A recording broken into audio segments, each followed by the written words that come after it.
Salut les amis, c'est Yacine du montage qui vient vous parler directement en intro, avant même la vidéo, avec Olivier Landrevi. Juste pour vous dire qu'à un moment, il a dit banquise, mais il pensait bankstore. Voilà, profitez bien de votre épisode et de cette interview incroyable d'Olivier Landrevi sur Prixange. Salut. Bonjour à tous et bienvenue pour cette nouvelle interview avec notre ami Olivier Andrevi qui n'est pas là aujourd'hui pour faire sa chronique traditionnelle dans ce podcast, mais pour nous présenter son nouveau projet. Olivier, vous l'avez certainement connu, CEO de la CAFPI pendant quelques années. Vous l'avez certainement connu comme fondateur de la newsletter extrêmement intéressante, et on en reparlera, Money Smart. Et aujourd'hui, Olivier va nous parler de son nouveau projet. Olivier, bonjour. Salut Yacine. Écoute, merci de nous faire l'honneur de ta présence pour nous présenter. Alors, je ne sais pas si on est les premiers à qui tu en parles. Au micro. Sous un format podcast, oui. Ouais, bah, génial. On a l'exclusivité sur le format podcast. Tu lances un nouveau projet. Je savais que tu avais quelque chose en tête. Tu avais gardé le secret. Tu me disais qu'il y avait quelque chose dans les tuyaux qui était en train de se faire. Parle-en-nous, Olivier. Raconte-nous un peu l'histoire de ce projet. Comment ça a débuté. Alors, la première chose à dire, c'est qu'il s'agit de quelque chose de collectif. Ce n'est pas mon bébé exclusif. C'est d'abord le fruit d'une rencontre. Okay. Comme tu l'as rappelé, je suis depuis longtemps assez actif sur les réseaux sociaux, sur des sujets qui me semblent importants pour le secteur du courtage et d'autres sujets de façon plus large, sur la question d'économie notamment. Et du coup, du fait de cette visibilité, assez naturellement, quand j'ai quitté CAFPI à l'été 2023, il y a un peu plus d'un an, j'ai reçu un certain nombre de sollicitations spontanées d'entrepreneurs, de gens qui montaient des projets et qui voulaient me parler. Et parmi eux, j'ai rencontré quelqu'un qui s'appelle Jean-Emmanuel Riet, qui est un entrepreneur du sud de la France, qui est quelqu'un qui a une activité historique construite autour d'un cabinet de gestion de patrimoine, mais qui fait aussi un peu de courtage en crédit, comme c'est assez classique de combiner ces activités. Qui avait beaucoup réfléchi aux évolutions de ces dernières années dans le secteur du courtage, qui les avait vécues de l'intérieur, et qui avait envie d'échanger avec moi sur le sujet. Donc on s'est rencontrés et on a commencé à partager nos visions respectives du secteur. Et assez vite, il en est ressorti l'idée dont on va parler aujourd'hui, donc, qui s'appelle Prexange. C'est plus qu'un projet maintenant, ce sont les premiers pas de l'entreprise en mode live. On y reviendra.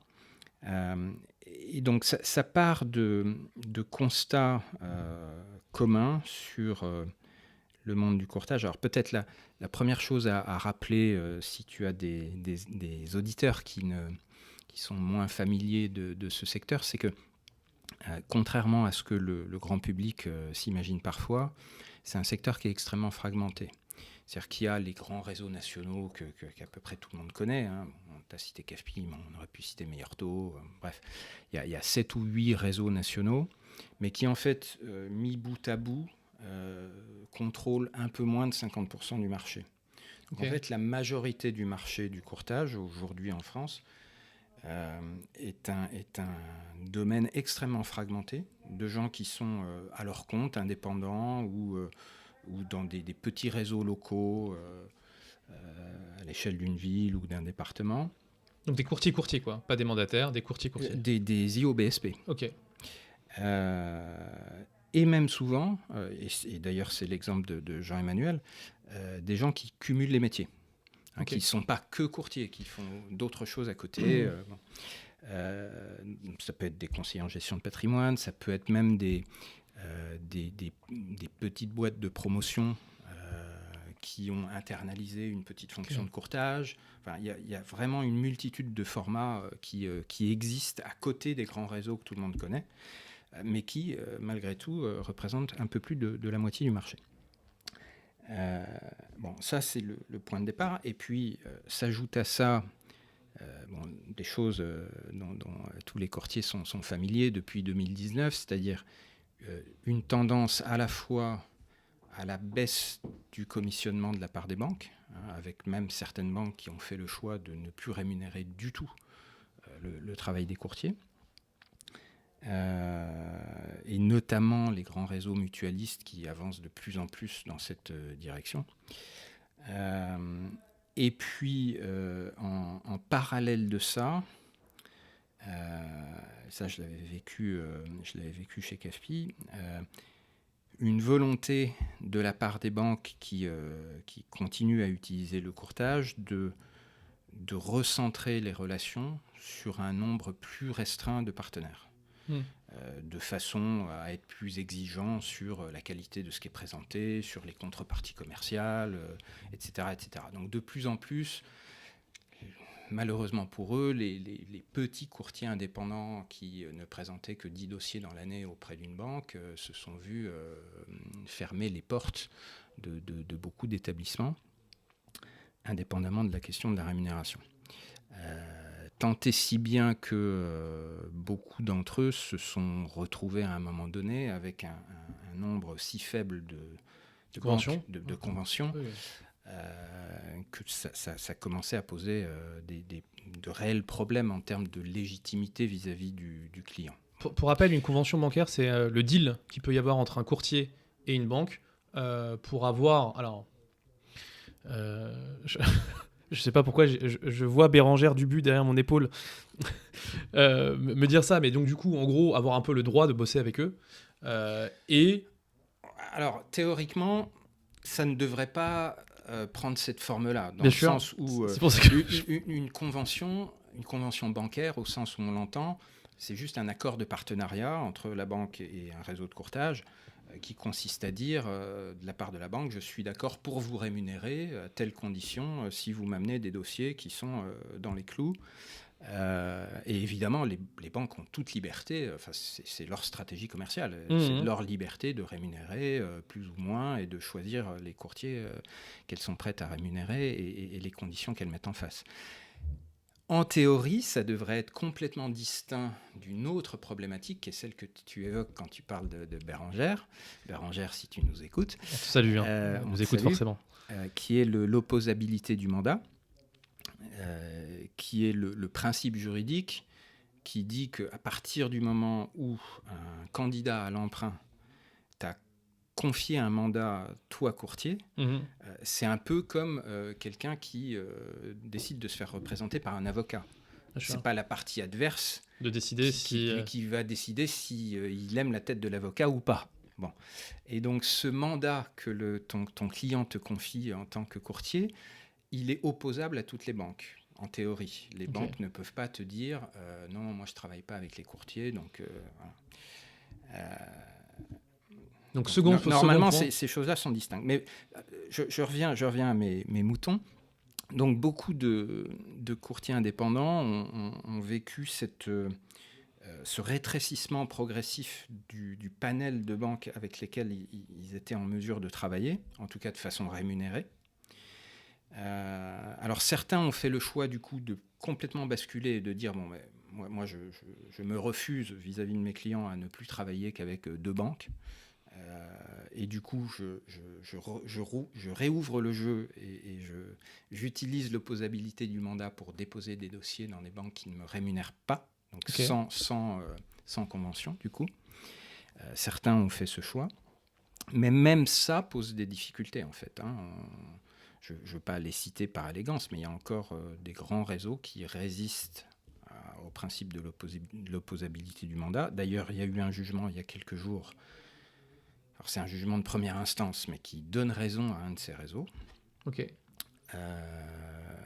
Au motif que, puisqu'il laisse malgré tout la liberté au candidat à l'emprunt de venir déposer son dossier en direct, donc le fait qu'il n'ait pas envie de parler à un courtier n'est pas de la discrimination. Bon, ça semble contredire complètement Ok. le principe de l'opposabilité du mandat. Donc je suis sûr qu'il y aura appel, on verra ce que ça donnera. Mais en tout cas, c'est un domaine qui est en train de vraiment bouleverser les relations entre les banques et les courtiers, qui crée beaucoup de tensions.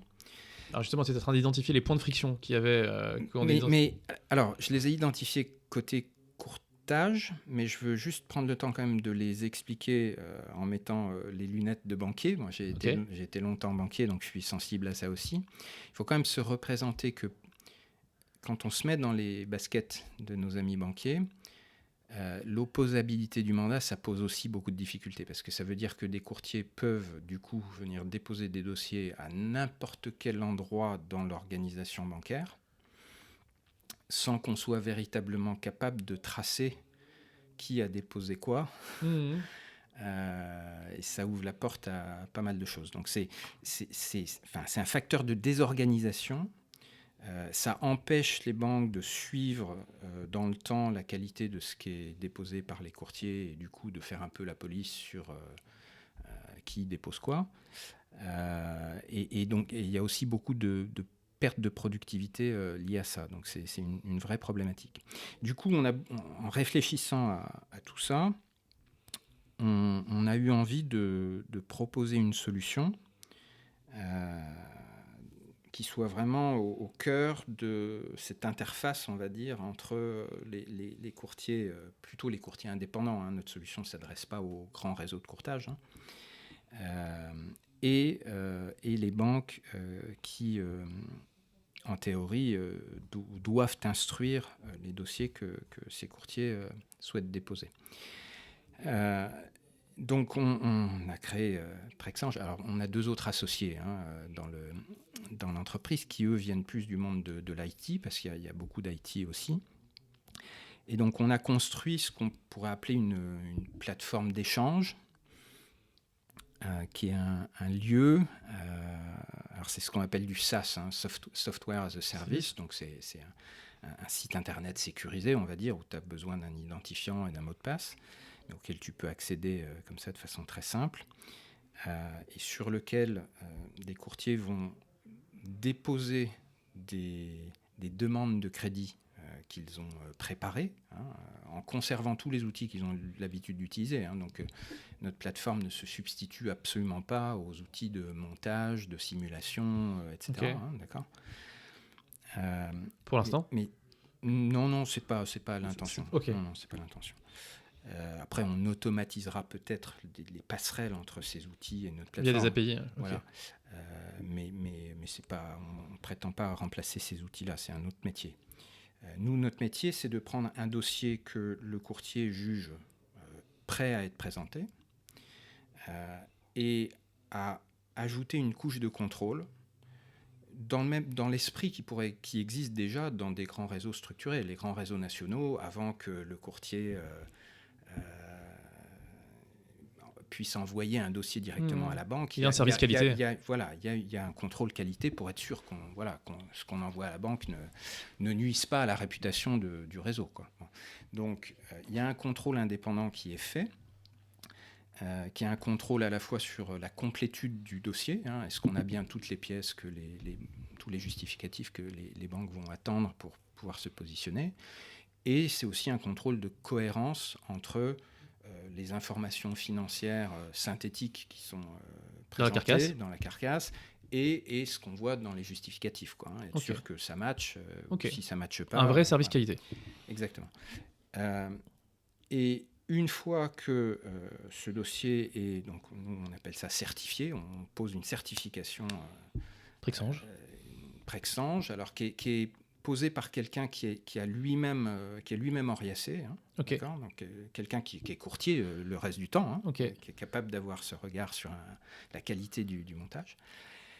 Et une fois que c'est tamponné, on considère que c'est prêt à être publié, présenté aux banques, et parce qu'on a fait ce travail supplémentaire pour eux, puisque quelque part on mutualise un travail que toutes les banques auraient dû faire chacune dans leur coin si elles avaient dû instruire le dossier. Et donc puisqu'on a mutualisé ce dossier et qu'on leur a fait gagner du temps, la contrepartie, c'est qu'au moment où on rend le dossier visible sur la plateforme, on le rend visible des banques, il est visible de toutes les banques qui acceptent de venir se brancher sur la plateforme. Donc on casse le principe de la monoprésentation. Il n'y a pas de monoprésentation. Parce qu'on a fait une grande partie du boulot et que du coup, les banques vont pouvoir se positionner, on va dire en termes de proposition commerciale, proposition de principe, de façon très rapide sans avoir à se plonger dans tous les détails du dossier. Petite alerte jargon, mono-représentation, ça veut dire que...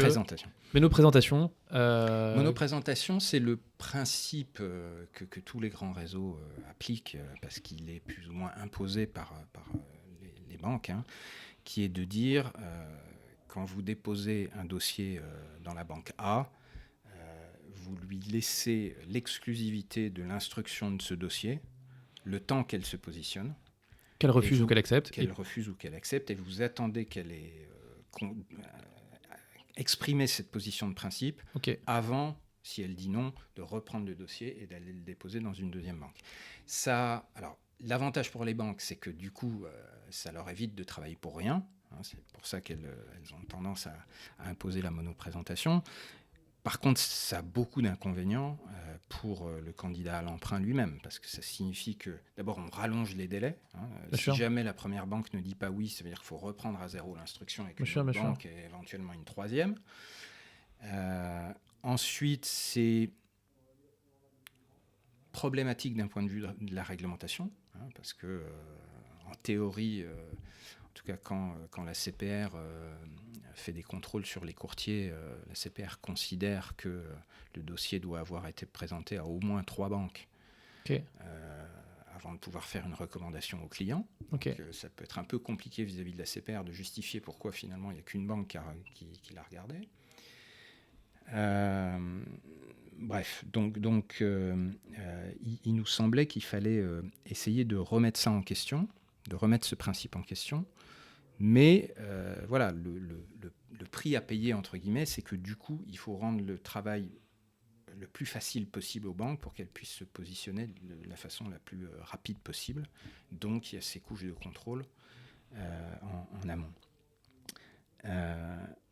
Si je résume, je suis courtier, IOBSP, j'ai un dossier d'une jeune demoiselle qui souhaite acheter sa résidence principale. Je monte le dossier, moi, de mon côté, sur mon Si-Facile ou mon Créditeo à moi. Oui, absolument. Qu'est-ce que je dépose sur l'outil ? Je dépose la carcasse et les documents ? Exactement. Tu déposes la carcasse dans le format habituel de l'outil que tu utilises, peu importe quel est cet outil.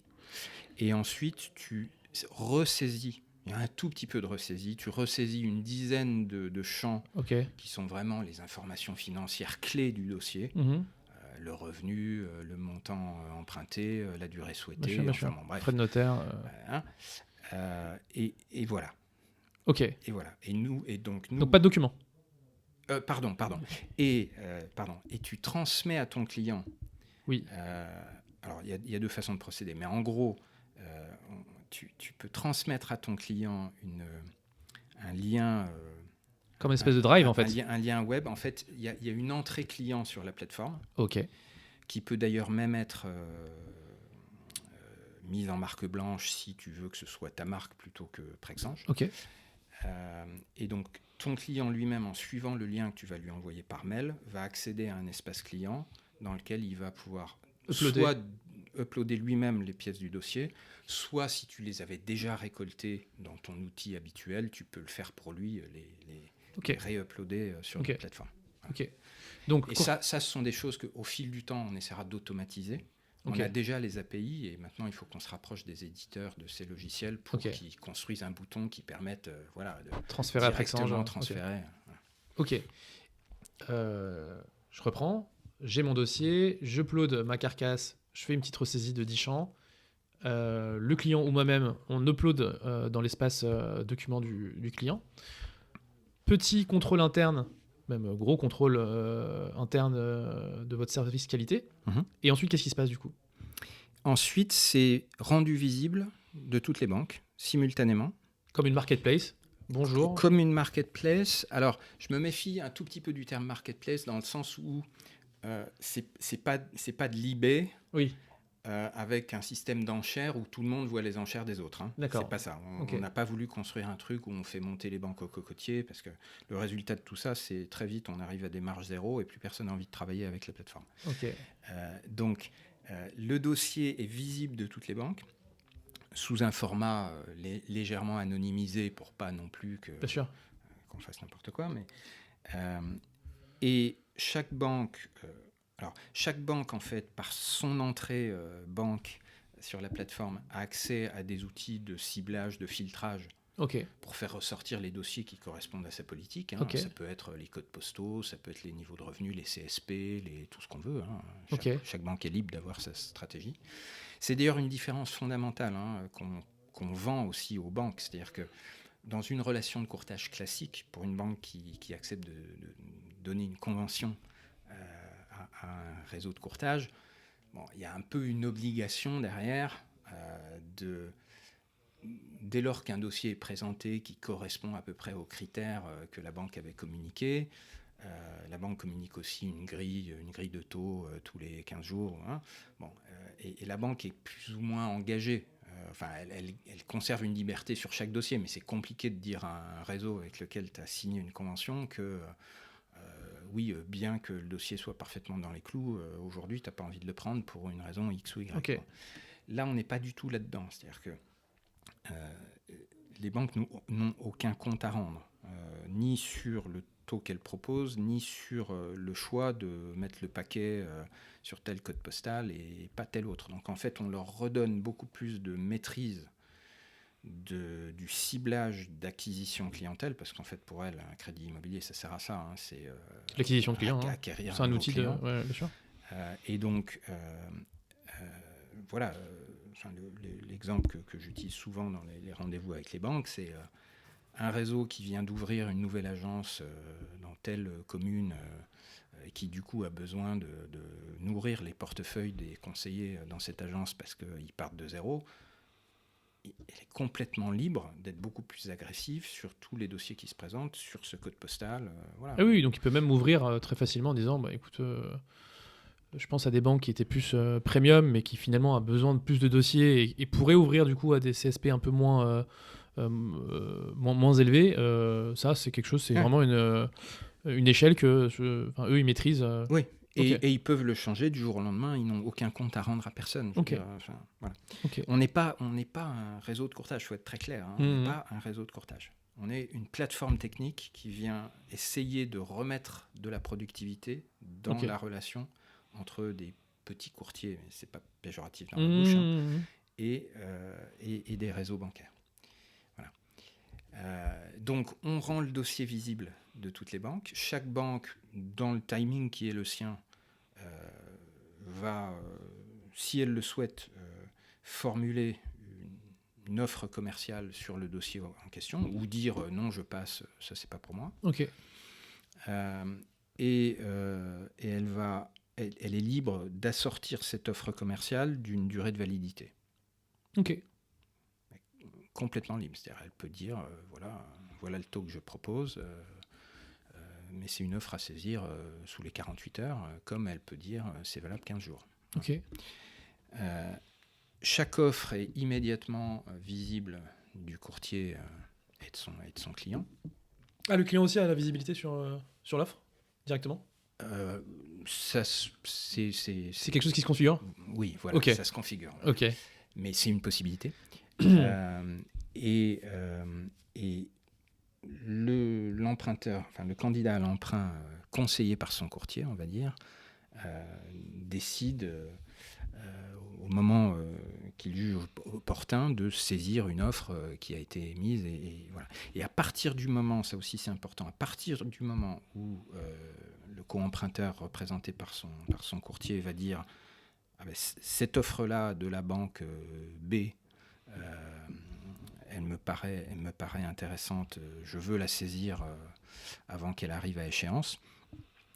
À partir du moment où il dit je veux avancer avec cette banque, on retire le dossier de la plateforme, il n'est plus visible des autres banques, et là, à ce moment-là, on donne une exclusivité temporaire à la banque B pour communiquer, cette fois accéder vraiment, on désanonymise le dossier, Ok. d'accord, pour que la banque puisse faire tous ses contrôles, Bien sûr, bien sûr. interdits bancaires, chèques impayés, tout ce Les qu'on veut, FICP, les bien sûr. FICP, et ensuite confirmer son offre et du coup, voilà, Faire un rendez-vous banque et faire un rendez-vous banque, négocier les contreparties commerciales, tout ce que, enfin, tu connais ça, quoi. Et à aucun moment dans tout ça, Prexange ne fait écran entre la banque et le courtier, hein. Ça, il faut bien le comprendre. Encore une fois, on est juste une plateforme technique. Quand une banque regarde, tiens, ce matin, quels sont les nouveaux dossiers qui sont arrivés, qui ont été rendus visibles sur la plateforme, si il y a un dossier qui leur paraît intéressant, mais qui soulève des questions, où ils ont besoin d'avoir plus d'éléments de contexte, ils veulent avoir plus d'informations, ils ont le numéro de téléphone du courtier qui s'affiche, ils appellent directement le courtier. Ok. On ne passe pas du tout par Prexange. Les seuls échanges qu'il peut y avoir avec Prexange, c'est dans la phase de certification, la phase de contrôle du dossier, avant qu'il soit rendu visible des banques. Où là, oui, s'il manque des pièces, effectivement, parce que Prexange s'interdit de parler directement à l'emprunteur. Ok. Et donc, si le contrôleur Prexange juge qu'il manque des pièces ou qu'il y a des éléments qui sont incohérents, il appelle le courtier pour essayer de clarifier, voir comment on peut remettre le dossier au carré. Voilà. Mais on ne fait jamais écran. Enfin, une fois que c'est rendu visible des banques, s'il doit y avoir des échanges, c'est directement entre la banque et le courtier. Ok. Et vous, à quel moment c'est une win dans votre logiciel? À quel moment vous vous dites, voilà, Prexange a fait son boulot? C'est à partir de cette mise en relation déjà directement, ou il faut que le dossier soit validé? Ah non, alors, enfin, tu parles du modèle économique là. Par exemple?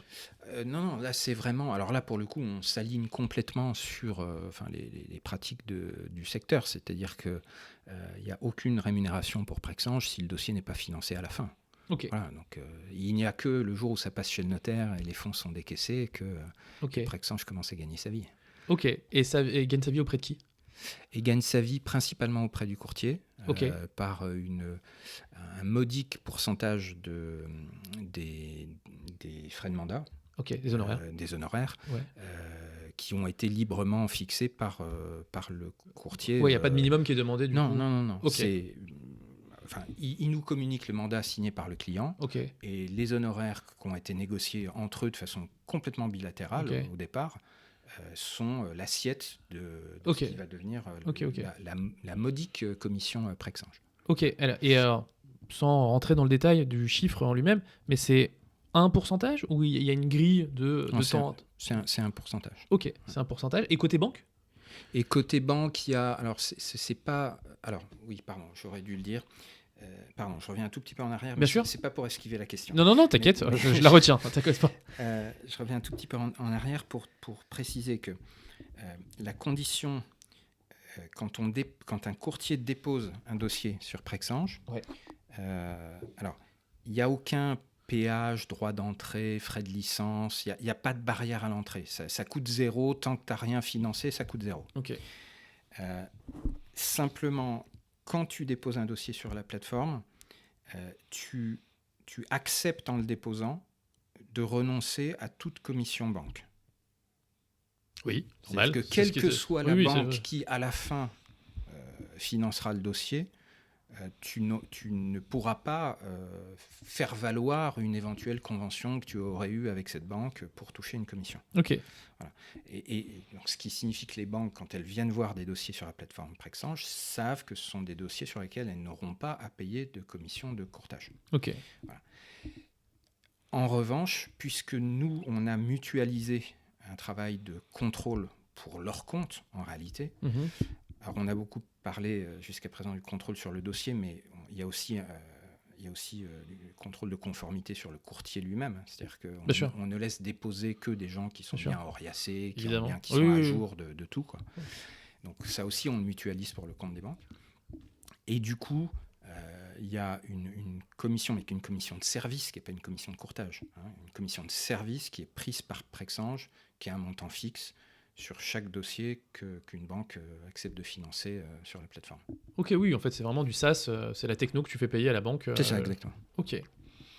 Très bien, bah, du coup, tu as répondu à la question. Donc, tu as identifié que le marché des courtiers, c'est en gros 50% de réseau avec des mandataires et un peu plus de 50% de courtiers petits indépendants. Donc c'est ce marché-là que tu adresses toi aujourd'hui? Oui, ça va être principalement la deuxième partie du marché, Oui. Les indépendants et on va dire des gens qui ont besoin de retrouver, de réélargir l'accès aux banques et de retrouver plus de simplicité dans leurs interactions avec les banques. Ça peut être à la marge, mais c'est pas notre cible, et on n'est pas du tout agressif dans cette démarche. Mais moi, par mon passé chez CAFPI, j'ai pu observer que dans les grands réseaux structurés, on perdait régulièrement des courtiers.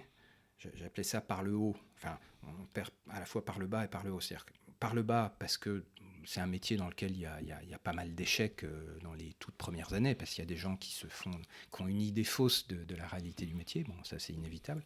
Mais on en perd aussi par le haut parce que beaucoup des gens plus seniors qui sont courtiers depuis 10 ans, 15 ans, 20 ans, à un moment donné, ont envie de plus d'autonomie, et ont envie de construire quelque chose à eux, dont ils maîtrisent la marque, où le fonds de commerce leur appartient, en se disant qu'un jour, ils pourront le revendre. Et puis aussi souvent parce qu'ils ont envie de cumuler des métiers. Moi, j'ai perdu pas mal de courtiers chez CAFPI qui avaient envie de se diversifier dans la gestion de patrimoine. Et c'est quelque chose qu'on ne les laissait pas faire. Ok. Pourquoi ? Parce qu'on avait nous-mêmes comme apporteurs des grands réseaux de gestion de patrimoine et qu'on ne pouvait pas être perçu comme leur faisant concurrence.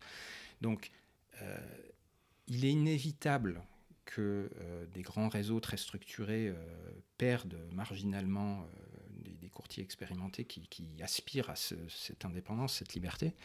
Et donc voilà, donc ça peut être aussi une solution pour des gens comme ça qui veulent se mettre à leur compte. Mais Ah oui, ok. oui, non, mais voilà, dans un esprit de. Oui, c'est pas ce que tu vises, mais effectivement, très bien. Ok. Alors, j'ai une question. Je pense que tu t'attends à cette question, évidemment, cette question épineuse. Je crois qu'il y a eu dans le passé une initiative qui ressemblait à Prexange. Alors, je pense savoir de quoi tu parles. Si on parle de la même chose, c'était du B2C. Ok. C'est-à-dire que c'était une Je n'ai même plus le nom en tête, mais je sais que c'était un échec. C'était Banquise, non ? C'est pas ça ? Un truc comme ça, ouais. Je crois. Moi, ce que j'ai en tête, c'était vraiment un site B2C. Ok. Donc un site qui allait derrière acheter des mots-clés sur Google, etc. Et où toi, en tant que candidat à l'emprunt, tu allais directement saisir les caractéristiques du financement que tu recherchais. Et ça, ensuite, c'était mis aux enchères, entre guillemets, auprès des banques. Là, c'est pas du tout le modèle. Moi, en tant qu'ancien courtier, je suis très sensible au fait que pour le commun des mortels, sauf à avoir été soi-même banquier, ou voilà, il peut toujours y avoir des cas, mais il y a énormément de valeur ajoutée dans le travail initial du courtier, d'optimiser le plan de financement, de penser à toutes les aides possibles, est-ce qu'il est éligible au prêt à taux zéro, etc. Enfin, ça peut faire une différence fondamentale dans le truc. Plus tous les à côté, penser à négocier l'assurance emprunteur. Enfin bon, c'est pas à toi que j'ai besoin de démontrer la valeur ajoutée. Ni à nos auditeurs. Hein. Donc moi, je suis convaincu de ça. Donc l'idée n'était pas du tout d'essayer de dire, voilà, on va créer une intelligence artificielle qui va remplacer les courtiers. C'est pas ça du tout. On prend comme point de départ le fait qu'un courtier physique qui est capable de rencontrer les clients dans une relation de proximité sera toujours beaucoup plus efficace que tout ce qu'on peut faire en ligne. Par contre, voilà, dans l'interface entre ce travail qu'il fait lui et la présentation aux banques, on pense que là, il y a matière à remettre de la fluidité, du contrôle, et de la productivité. Et aujourd'hui, raconte-nous un peu comment ça se passe. Vous êtes live ? Aujourd'hui, oui, c'est live depuis mi-septembre, donc depuis un mois, disons, en région PACA.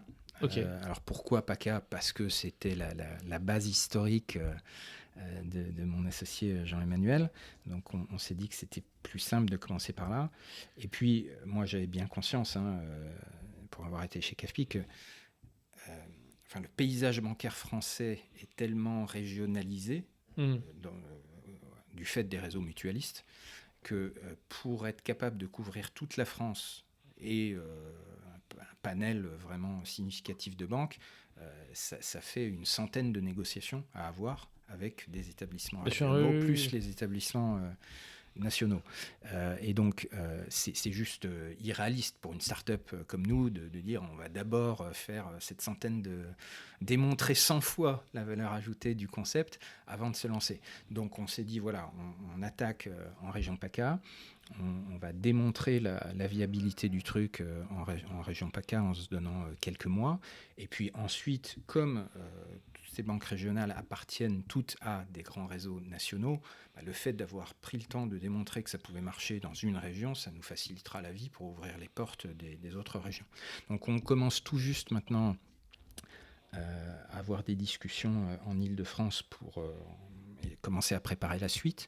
Mais bon, voilà, je pense que réalistement, ce sera début 2025 pour commencer à présenter des dossiers en Île-de-France. Donc pour l'instant, on recrute entre guillemets des courtiers en région PACA, où ils peuvent déposer des dossiers tout de suite. Voilà. Et sur les autres régions, ce qu'on commence à faire, d'abord on prend le temps, tous les courtiers qui nous écoutent et qui voudraient mieux comprendre la solution, on leur accorde un entretien, une visio et une présentation de la solution, où qu'ils soient en France, il n'y a aucun problème, ils peuvent nous contacter. Et ce qu'on fait pour commencer à préparer la suite et nous essayer d'avoir plus de levier vis-à-vis des banques régionales pour la suite, c'est que s'ils adhèrent au principe qu'on leur présente, sans engagement de leur part, sans engagement contractuel de leur part, on récolte quand même des lettres d'intention qu'on utilise ensuite pour ouvrir les portes des banques dans leur région et essayer de pour appuyer, pour appuyer vos négos en disant voilà, on a quand on ouvrira cette région. Voilà. Ok, et tu as déjà des premiers retours, tu as déjà des premières expériences, là en un mois et demi, alors c'est peut-être un peu court, peut-être pas, je sais pas si tu as des dossiers déjà validés. Alors, on n'a pas encore de dossier décaissé en un mois, mais on a déjà des accords. Pour l'instant, les retours qu'on a du point de vue des courtiers c'est un soulagement pour tous ceux qui expérimentent la plateforme de retrouver des accès à des banques qui les avaient perdus. Les banques qui l'utilisent, pour l'instant, ça se passe très bien. Après, voilà, on ne va pas se mentir. Enfin, tu connais bien le milieu bancaire. On a encore quelques établissements qui rechignent en mode non, mais nous, de toute façon, on a décidé de se passer du courtage, point barre. Voilà, mais on espère bien les convaincre au fil du temps. Et chez les banques, du coup, c'est quoi ? C'est les directeurs d'agence, c'est les analystes au pôle immobilier. Alors c'est une autre force de la plateforme, c'est qu'en fait on est capable de complètement personnaliser le système d'habilitation de Prexange à l'organisation que la banque a déjà. Donc, il y a des banques qui nous disent nous, on veut que ce soit une cellule centralisée, cellule courtage, qui ait la vue sur l'ensemble des dossiers et qui fasse une sorte de présélection. Pour l'instant, c'est plutôt ça le modèle qui est choisi. Mais bon. Et une fois que ça a été prévalidé par une cellule courtage, en fonction du code postal, c'est basculé vers, on va dire, une deuxième couche d'habilitation qui sont eux des directeurs d'agence qui du coup vont voir arriver le dossier, vont se plonger dedans et vont confirmer ou pas la volonté de faire une offre. Mais d'autres banques pourraient tout à fait choisir, et on adapte les systèmes d'habilitation, s'ils veulent donner directement accès aux directeurs d'agence à la plateforme, ils peuvent le faire aussi. Mais alors, j'ai juste une question qui est certainement très bête, mais moi aujourd'hui, je suis directeur d'agence d'un crédit mutuel sur le Vieux-Port et je suis intéressé par ta solution. Est-ce qu'il faut que le deal soit déjà signé avec Crédit Mutuel ou je peux venir en direct et dire non, moi je suis très très chaud pour des dossiers chez vous ? Non. Ok. Non, pour le coup, on a besoin. Alors, c'est pas une convention au sens habituel, parce que c'est pas une convention de courtage, mais c'est une convention de service. un contrat de service. Ah oui, entre, parce que oui, entre c'est pas lui qui va Prexange. payer, évidemment. Ah oui, C'est oui. ok. Non, bah écoute, très, très très clair. Est-ce que j'ai oublié de te poser une question? C'est peut-être moi qui ai oublié de préciser certains points. Contrairement au réseau de courtage classique, Dont je fais partie, par exemple, oui, les amis. oui, Là, sais vous voyez que la liberté d'expression dans ce podcast. Je suis moi-même chez Preto, qui vient de changer de nom, Preto Galaxy, anciennement All-in, et on est vraiment sur un modèle antagoniste au tien, puisque c'est vraiment un modèle alors qui full... repose encore sur les commissions. Exactement. De banque, et bien sûr, bien voilà. sûr. Non, bien sûr. Alors, dans le modèle Prexange, de façon logique, avec le fait que c'est une solution software, beaucoup plus qu'un réseau de courtage, ça signifie qu'il y a aucun fil à la patte, de quelque sorte que ce soit. C'est-à-dire, il n'y a pas de notion de non-compete ou d'exclusivité, de volume, non-débauchage, de conditions de volume, de rien du tout. Okay. Voilà. La seule notion, c'est quand tu déposes un dossier, comme je l'ai dit tout à l'heure, tu abandonnes les commissions banques, et sur ce dossier-là, le temps que tu le laisses sur la plateforme, tu nous en donnes l'exclusivité. C'est-à-dire tu t'interdis de le présenter en direct alors qu'il est live sur la plateforme. Mais si le dossier suivant, tu préfères le présenter en direct pour une raison X ou Y, que tu n'as pas envie de le déposer sur la plateforme, il n'y a aucun fil à la patte. Tu n'as aucune obligation vis-à-vis de Prexange. Ok. De la même façon, tu es libre de gérer tes partenariats comme tu l'entends. Il est vraisemblable qu'un jour sur Prexange, ce n'est pas notre priorité, donc ce n'est pas encore le cas, mais il est vraisemblable qu'un jour, on mettra sur étagère des offres partenariales, c'est-à-dire tu veux une assurance emprunteur pour ton client, ben voilà, il y a une étagère avec des assurances emprunteurs, ou des assurances loyer impayé, ou je sais pas quoi, garantie revente, tout ce qu'on veut. Pour autant, c'est juste sur étagère. Si tu as négocié ton propre partenariat, tu as ton cousin qui est agent en assurance à côté de chez toi, tu préfères lui renvoyer tes clients, tu n'as aucun compte à rendre à Prexange. Ok. Et pour revenir à toi, c'est quoi ton rôle du coup chez Prexange ?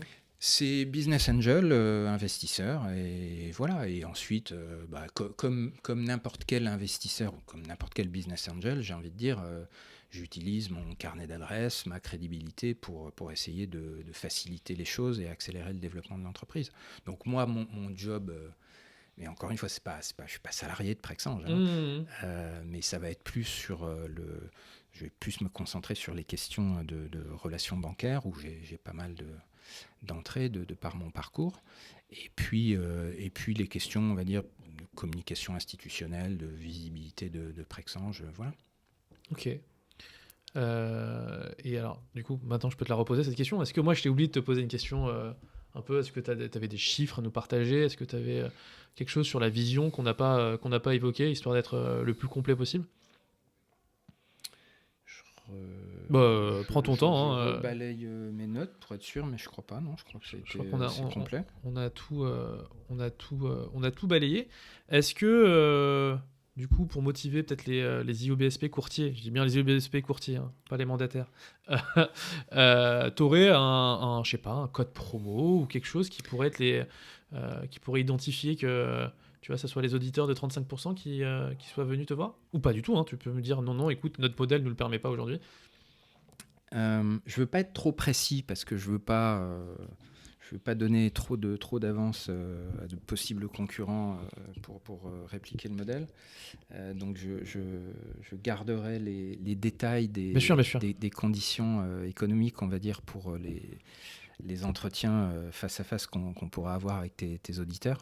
Mais s'ils nous rappellent que c'est Yacine qui les envoie, on fera un effort sur les 5 premiers dossiers déposés. On fera un effort qu'on décrira en face à face sur la commission Prexange. Nickel. Mais il y a un lien du coup pour prendre rendez-vous ou... Oui, je t'enverrai ça et on le mettra en... Exactement. On le personnalisera du coup pour les auditeurs de 35%. Merci infiniment Olivier. De toute façon Olivier, on va se retrouver je pense très bientôt pour une chronique. Suivez Olivier sur LinkedIn les amis, c'est très important, et sur Money Smart. Moneysmart.fr. Si mes souvenirs sont bons, je vous mets le lien en description également. En ce moment, grosse actu. Alors du coup, on va un peu faire en sorte que cet épisode soit périmé, mais c'est pas grave. Le projet de loi de finances. Tu peux nous en donner quelques mots là je sais pas comment le décrire. C'est du grand n'importe quoi. C'est vraiment, quand on voit la collection d'amendements qui ont été votés là depuis 15 jours, c'est... Et pour nous, les courtiers, qu'est-ce qui... Alors, pour nous courtiers, il y a à boire et à manger, mais il ne faut pas s'emballer parce qu'après, il faudra voir, je pense que ça va se terminer en 49.3, donc il faudra voir ce qui sera retenu dans la copie finale du gouvernement. Mais au rayon des bonnes nouvelles, il y a eu, comme l'avait annoncé le gouvernement, un réassouplissement du PTZ, donc qui, sauf... le retour des CSMI ? Le retour de des constructions de maisons ? Oui, notamment. Okay. Et l'élargissement, en fait, il n'y a plus aucune condition géographique. Okay. Donc, évidemment, il y a toujours les conditions de revenus, ça ne change pas. Mais en revanche, si les conditions de revenus sont remplies et que c'est de la primo-accession, c'est valable dans le neuf, dans l'ancien, et quand je dis dans le neuf, c'est y compris maison individuelle, partout en France. Ok. Voilà. Là où c'est plus compliqué, c'est sur la remise en cause des dernières niches fiscales, on va dire. Donc, d'abord, mort du Pinel confirmée et non remplacement du Pinel. Okay. L'amendement qui proposait, puisque maintenant ils veulent miser sur la LLI, enfin sur les loyers, location à loyer intermédiaire, mais avec des avantages fiscaux qui sont réservés aux investisseurs institutionnels. Et il y avait un amendement pour étendre ces avantages fiscaux pour qu'ils soient aussi, pour que les particuliers soient aussi éligibles à ces mêmes avantages. Et ça a été rejeté. Donc il n'y aura pas, pour l'investisseur individuel, il n'y aura pas de remplacement au Pinel. Et dans le même temps, il y a aussi un durcissement des avantages des avantages fiscaux sur la location meublée touristique. Donc tout ce qui était Airbnb, etc., qui perd une grande partie de ses avantages, avec notamment la réintégration des amortissements dans le calcul de plus-value. Voilà, donc c'est mi-figue, mi-raisin, on va dire, pour le logement pour l'instant. Mais en tout cas, pour le courtier, d'excellentes nouvelles quand même. En fait, au-delà de ça, ce qui m'inquiète le plus, je vais te dire, pour nos métiers de courtage, ce qui m'inquiète le plus, c'est pas ça. Ce qui m'inquiète le plus, c'est le risque.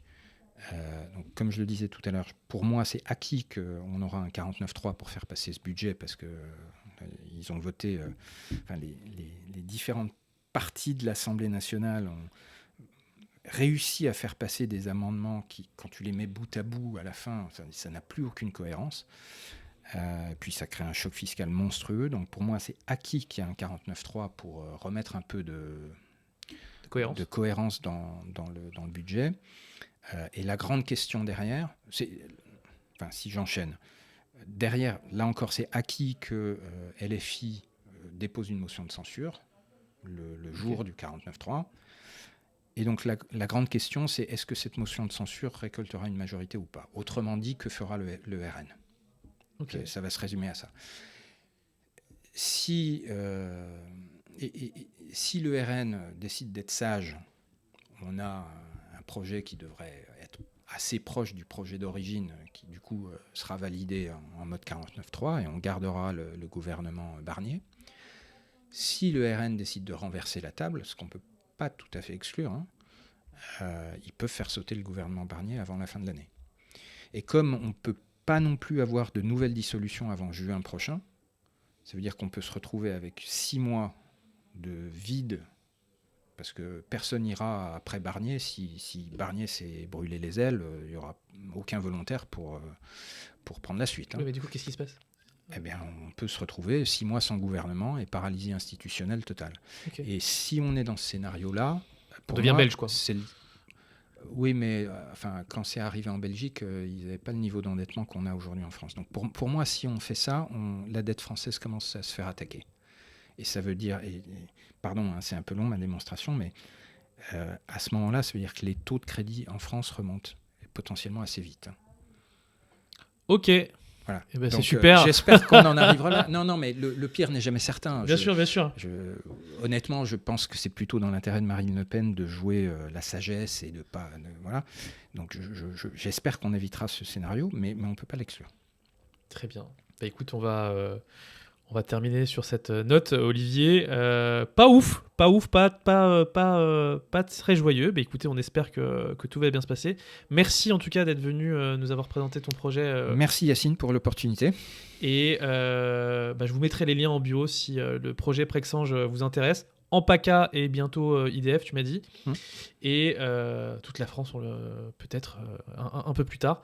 Retrouvez-nous du coup les amis sur toutes les plateformes, Spotify, Apple Podcast. N'hésitez pas à laisser un 5 étoiles évidemment les amis, vous savez, ça m'aide beaucoup pour le référencement. Si vous êtes sur YouTube, parce que évidemment c'est filmé aujourd'hui, n'hésitez pas à laisser un petit commentaire ou posez votre question à Olivier, il y répondra en commentaire également. Et moi je vous dis à très vite pour la prochaine interview. Salut Olivier. Salut.